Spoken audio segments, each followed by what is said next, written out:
Hey everybody, this is Madeline.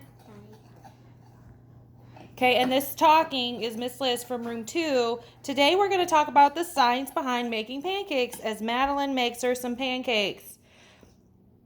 The functions of each ingredient. So pancakes are made using flour, which is needed for structure.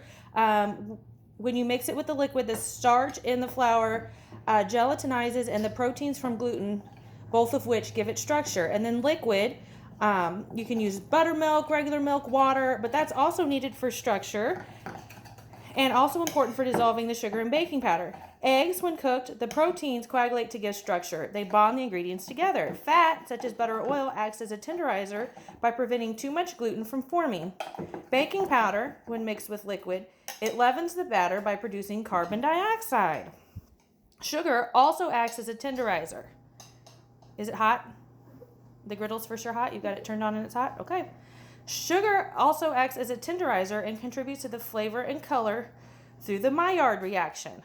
The Maillard reaction is a chemical reaction between amino acids found in eggs and reducing sugars that gives brown food its distinctive flavor.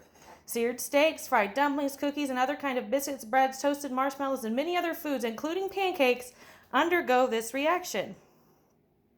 How to bake awesome pancakes. Don't overstir. Overstirring can cause the batter to lose too much of the carbon dioxide that is formed, which will make them soggy and dense. What temperature do you have it on, baby? 300. Turn it up. Okay.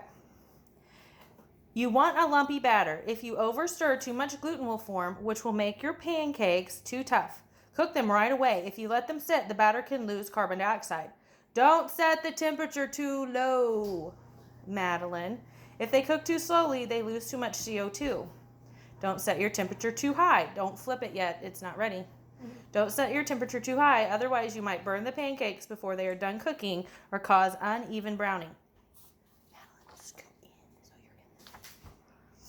When to flip.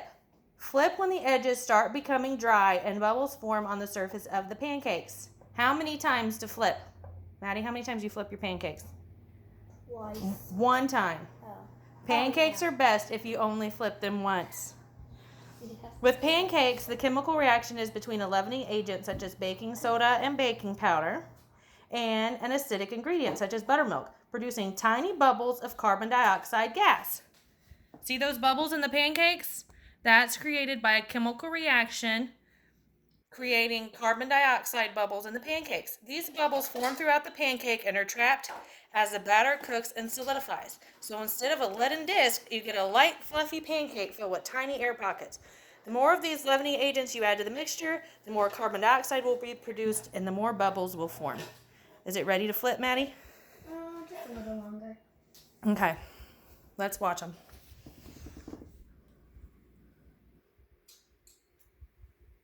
What's your temperature on? 350. Is that hot enough, you think? Mm-hmm. You think they're ready to flip? I think this one is because that's the first one I put down. Okay, you got it by yourself? Flip it once, flip it good. You got it? Flip. Beautiful. And the golden brown color again is the Maillard reaction. What's the Maillard reaction, Madeline? Do you remember? No. It's a chemical reaction between amino acids and reducing sugars that give brown food its distinctive flavor. What are the bubbles in the pancakes from? You remember? Did you listen? Yes, from the Carbon dioxide being released. I know it's Okay. like oxide. I almost said acid though. No. Flip. Oh, it's okay. Madeline, that's perfect. And that, friends, is how you make perfect pancakes. Say bye. Bye.